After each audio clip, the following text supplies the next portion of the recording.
쓰는 영어의 셀리입니다. 우리가 영어를 막상 써먹으려고 하면 영어 공부를 한다고는 해왔는데 막상 이놈의 입이 안 떨어져서 혹은 머리가 하얘져서 오히려 알던 것도 기억 안 나는 답답한 경험 해보셨을 거예요. 오늘은 영어를 공부하는 데 있어 너무 중요한 과정, 영어의 인풋을 아웃풋으로 빼내는 효과적인 방법과 영어 회화에 있어 정말 도움이 될 만한 팁과 정보를 같이 알려드리려고 합니다. 이번 영상도 언어학에서 검증된 이론을 바탕으로 저의 오랜 경력과 실제 경험을 녹여서 정성껏 준비해 보았습니다. 영어 공부를 어떻게 소통으로 이어지게 할 수 있는지에 대한 중요한 꿀팁이 담겨 있으니까요. 꼭 끝까지 시청해 주세요. 언어를 학습할 때 언어를 받아들이는 인풋의 과정과 언어를 내뱉어보는 아웃풋의 훈련이 둘 다 중요합니다. 근데 혼자 영어 공부를 하다 보면 인풋을 넣는 것은 비교적 할만해요. 그런데 광고문구에서 많이 볼 수 있는 자연스럽게 입이 트입니다 는 내게 일어나지 않죠. 역시 외국어는 외국에 나가서 공부를 해야 되는 건가 싶은데요.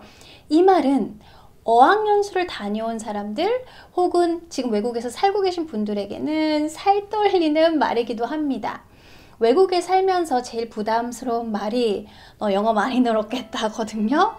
영어로 눈치밥 먹고 밤마다 이불킥하고 있던 자존감도 낮아지는 것이 현실이죠. 근데 왜 한국말은 왜 덩달아 같이 안 나오는지 모르겠어요. 여러분, 외국에 나오면 외국인 틈에서 생활을 하게 되는 걸까요? 아니요, 방에 혼자 있게 됩니다. 너무 외로워요. 나는 분명히 미국에 있는데 혼자 있는 거죠. 결국에 언어를 공부하는 데 있어 정말 중요한 팁은 한국에 있건 외국에 나가 있건 언어 환경은 저절로 만들어지는 것이 아니라 그 환경을 만드는 노력이 필요하다는 거예요. 우리가 언어를 배워 그 언어를 사용할 때에는 두 가지 요소의 조화가 중요합니다. 바로 accuracy와 fluency죠. 너무 머릿속에서 맞는 문장만 얘기를 하려고 하면 입이 안 떨어지고 너무 표현의 틀을 잘 모르는 상태에서 떠들게 되면 상대방이 못 알아듣는 상황이 벌어지기 때문에 accuracy와 fluency의 적정선을 찾고자 하는 노력, 즉 어느 정도 그 언어를 배웠으면 그 배운 내용을 실수가 있더라도 그것을 내뱉으면서 나의 생각과 의견을 표현해 보려는 노력과 훈련이 굉장히 중요합니다. 이것을 잘 해내는 사람들이 실제 소통을 잘 하는 사람들인데요.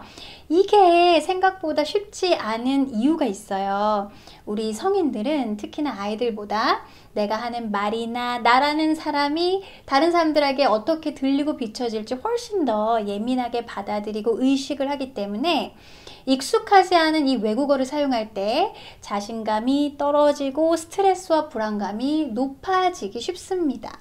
틀리면 이제 머리가 하얘지는 거죠. 이것이 언어학에서 말하는 effective filter 이론이에요. 이 필터가 높은 언어 학습자일수록 불안감과 스트레스를 더 많이 받게 되고 입이 떨어지지 않으면서 언어의 아웃풋이 잘 이루어지지 않습니다. 물론 사람마다 타고난 기질과 성격으로 좀 더 쉽게 불안도를 낮출 수 있는 사람도 있지만 내성적인 사람들도 영어를 잘 배워서 쓰는 사람들도 많잖아요.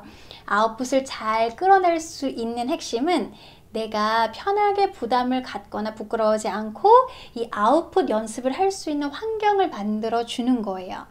그럼 이런 환경을 내가 가진 제한적인 영어 환경 안에서 어떻게 만들어 줄 수 있는지 크게 세 가지의 방법을 알려드릴게요. 첫 번째는 가장 현실적인 방법으로서 나에게 맞는 적당한 수준의 인풋들을 스스로 읽어보고 외워보고 문장을 만들면서 아웃풋으로 빼내는 훈련을 하는 거예요. 저희 수영 식구분들에게도 제가 자꾸 스스로 문장을 만들어 보시고 실수를 교정해 주세요 라고 부탁드리는 것도 내 힘으로 그 문장들을 만들어 보는 이 훈련이 너무 중요하기 때문이에요. 저와의 모든 강의 내용을 그냥 눈으로만 보지 마시고요.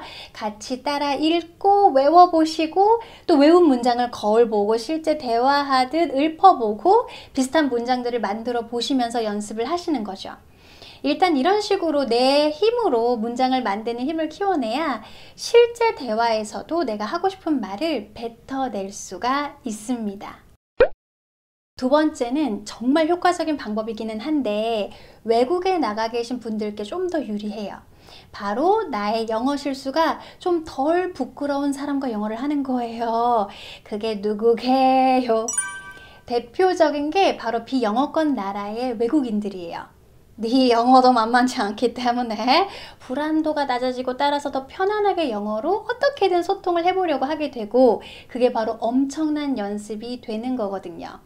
만약 가능하시다면 한국에서도 친구나 가족끼리 시간을 정해서 영어로만 얘기를 해보자 라고 약속하시고 연습을 하시는 것도 좋아요. 이때 팁을 좀 드리자면요. 저도 학생분들과 연습을 많이 해봤는데 한국 사람들끼리 할 때는 갑자기 시작하고 영어로 하세요 하면 너무 어색하고 또 낯간지러워서 잘 안 나와요. 그래서 같은 영어 책을 읽은 다음 그것에 대해서 이야기를 하시던가 뭐 테드톡이나 뭐 기사 같은 것을 읽고 그것에 대해서 이야기를 하시던가 이렇게 영어 공부가 대화로 이어지게 좀 하시는 것이 좀 덜 어색하고 자연스러운 연습을 하시는 데에도 도움이 됩니다. 따라서 외국에 나가서 영어 공부를 해보실 계획이 있으신 분들은요, 이거 꼭 기억해 주세요. 영어를 좀 공부하고 가시는 게 좋습니다. 외국인 친구를 만드는 게 영어 연습에 이렇게 중요한데 내 영어가 너무 기초면은요, 이렇게 영어 수업을 들으러 가도 반 친구도 영어 수준이 너무 기초라 우정을 쌓을 수가 없어요. What's your name? 하고 물어봤는데 Oh, no English 하는 상황에서 우정은 없답니다. 세 번째 방법은 바로 원어민 영어 선생님과 대화 연습을 해보시는 거예요. 이미 당신의 겸손한 영어를 모두 들어주겠어. 의 관계가 전제된 원어민 선생님들과의 대화에서는 훨씬 더 effective 필터가 낮아지기 때문에 좀 더 편안하게 fluency와 accuracy의 적정선을 찾을 수가 있어요. 근데 제가 예전에 김미경 강사님 유튜브 채널을 보는데 제가 너무 존경하는 분이거든요. 50대 영어에 도전하셔서 영어 인터뷰까지 진행하시고 정말 대단한 분이시죠. 근데 한 영상에서 김미경 강사님이 캠블리라는 영어 회화 사이트로 영어 공부하시는 걸 이렇게 추천을 해주셨는데 그때 그게 되게 굉장히 인상이 깊어서 제가 기억을 하고 있었거든요. 근데 그 캠블리에서 저희 수영 식구분들께 특별 할인을 제공해 주시겠다는 거예요. 소개를 안 드릴 수가 없겠죠. 제가 여러분들께 제대로 소개를 해드리기 위해 이미 다 사용을 해보고 평가를 해봤는데요. 좀 직접 보여드려야 또 이해가 잘 되실 것 같아서 같이 보면서 알려드릴게요. 이게 캠플리 사이트인데요. 맨 위에 보시면 이렇게 튜터라고 나와 있죠? 그래서 여기를 클릭을 하시면은요. 지금 수업이 가능한 선생님들이 이렇게 쭉 나와 있어요. 그래서 우리가 학원 같은 경우 시간을 맞춰서 또 가야 되고 하지만 이렇게 항시 대기로 수업이 가능한 선생님들이 있기 때문에 시간 활용 면에서 참 좋은 것 같아요. 자, 그리고 여기 보시면 수업 레벨 클릭하셔서 내 수준을 클릭하시면 거기에 맞는 또 튜터들이 추려지거든요. 그리고 이게 저는 너무 좋은 게 영어권 그 원어민이라고 해서 다 똑같은 게 아니잖아요. 그래서 나는 미국 영어를 배우고 싶다, 뭐 영국 영어를 배우고 싶다 골라서 쓰실 수가 있어요. 그리고 당연히 여러분들이 원하는 시간을 골라서도 수업이 가능한데요. 저는 또 이게 좋은 게 처음에 수업을 할 때 1시간 수업 굉장히 힘들거든요. 외국어로 1시간을 떠드는 게 쉬운 일이 아니에요. 그래서 15분, 30분처럼 이런 식으로 좀 짧은 시간을 골라서도 수업을 내가 선택할 수 있다는 장점이 있습니다. 자, 그리고 선생님을 고르실 때에도 그냥 무턱대고 듣는 게 아니라 이렇게 선생님들 프로필을 제가 확인을 할 수가 있다라는 또 장점이 있어요. 그래서 보시면은 여기 선생님 인사말이 있거든요. Hello everyone, my name is Charles and I'm a 이런 식으로 선생님이 말하는 이렇게 톤이나 발음 같은 거 들으시면서 마음에 드는지 안 드는지도 보실 수가 있고요. 그리고 우리가 한국에서는 교사 자격증이 있는 선생님을 찾기가 쉽지가 않거든요.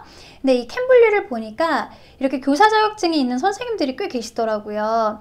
왜 원어민이라도 그 나라 언어를 제대로 설명하는 게 쉽지 않으니까 난 좀 전문성 있는 선생님을 찾고 싶다라고 하시면 교사 자격증을 갖고 계시고 오래 티칭을 하신 분을 골라서 수업을 들으시는 것도 하나의 팁이 될 수 있을 것 같아요. 그리고 나는 이렇게 free conversation이 너무 부담된다 라고 하시면은요, 여기 커리큘럼란 있죠. 그래서 커리큘럼을 이렇게 보시면 아예 짜여진 틀에 따라서 수업을 받을 수 있게 되어 있어요. 그래서 나의 수준에 맞게 골라 쓰셔도 되고, 이렇게 보시면은 뭐 경력 개발이라고 해서 좀 비즈니스에 필요한 언어들도 이렇게 수업이 갖춰져 있고요. 제가 하나를 클릭해 보겠습니다. 수업 전에 미리 이렇게 예습을 할 수 있는 것들이 있어요. 그래서 단어도 미리 한번 좀 보실 수가 있고요. 아, 어떤 얘기를 내가 선생님이랑 나눠야겠다라는 것도 미리 생각을 해보실 수 있을 것 같아요. 선생님께 온라인 수업을 효과적으로 진행하기 위해 어떻게 수업을 하고 계신지 여쭤봤는데요. 프리 토킹 외에도 학생 수준에 맞는 뉴스 기사나 화제거리에 대해 이야기를 나눠보기도 하고, 캠블리의 커리큘럼을 활용해서 독해 연습과 더불어 학생 수준에 맞는 다양한 문법 연습과 토론, 또한 영어권 문화에서 중요하게 생각이 되는 가치와 매너들에 대해서도 공부를 해본다고 하시더라고요. 이렇게 나의 불안도가 좀 낮아지는 환경 속에서 나의 인풋이 아웃풋으로 연결되게 내 힘으로 문장을 만들어 뱉어보는 훈련을 반복하면서 꾸준히 내 실수들을 하나하나 교정해 나가시는 것이 영어를 소통으로 이끌고 좀 더 나은 영어 실력을 쌓아가는데 정말 중요한 과정입니다. 한 번 듣고 바로 고쳐지는 실수는 없습니다. 천천히 고쳐 나가시면 돼요. 너무 조급하게 생각하시면서 이렇게 스트레스 받으면서 공부하지 마시고요. 즐겁게 공부하셨으면 좋겠어요. 원어민들 팀에 있다고 그 언어 환경에 노출된 것이 아니라는 거. 더 중요한 거는 스스로 그 환경을 만들어주는 노력이라는 거 다시 한번 강조드리고 싶고요.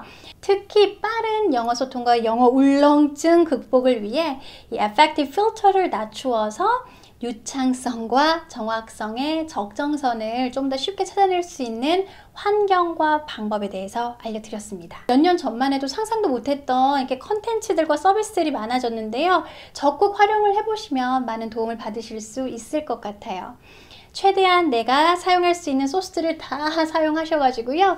즐겁고 효율적인 공부 해 나가시기를 바랍니다. 여러분들의 공부 열렬히 응원할게요. 저는 그럼 다음 영상에서 뵙겠습니다. 바이.